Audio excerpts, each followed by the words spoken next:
Andyan kayo sa panahong gusto ko nang lisanin ang mundong to dahil sa bigat ng aking pasanin. Mga problema ko na kayong nakakaramdam, mga pangarap ko na kayong nakakaalam. Kayo ang aking gabay, kaya hindi bumigay. Mga sama ng loob na dinadaan sa tagay, kayo ang nagpalakas ng loob upang kumasa. Hindi nyo ko pinabayaan na ako'y mag-isa. Sa hirap man o sarap, o meron man o salat, nag-aambagan lahat, walang walet sa balat. At kung anong nakalapag ay pinagtsatsagaan, problema man na kay bigat inyong pinapagaan.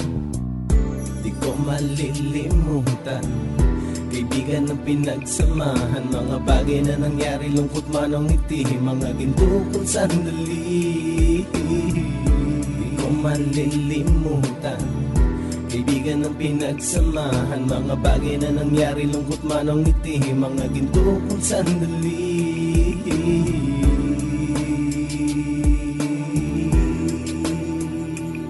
Hindi ko na mabilang kung ilang beses lumapit at sabihin ang problema na aking sinapit. Lagi kayong nasa aking tabi at handang tumulong, mula sa aking pagsikat hanggang sa aking paggulong. Mga tawanan na bumabaka sa bawat ngiti, na pumapawi sa lahat ng dinanas kong hitbe. Sumasaya ang sandali kapag nagbibiroan, at kung sino ang magkakaso ay walang turuan. Pakikitungo ng bawat isa lagi ay pantay, san man lugar magkakasama at magkakaakbay. Sana'y walang bumigay sa ating paglalakbay, mapapasa kamay din natin ang mga tagumpay.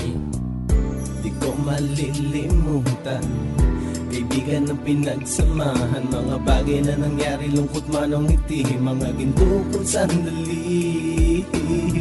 Di ko malilimutan, kaibigan ng pinagsamahan, mga bagay na nangyari, lungkot man o ngiti, mga ginto kong sandali.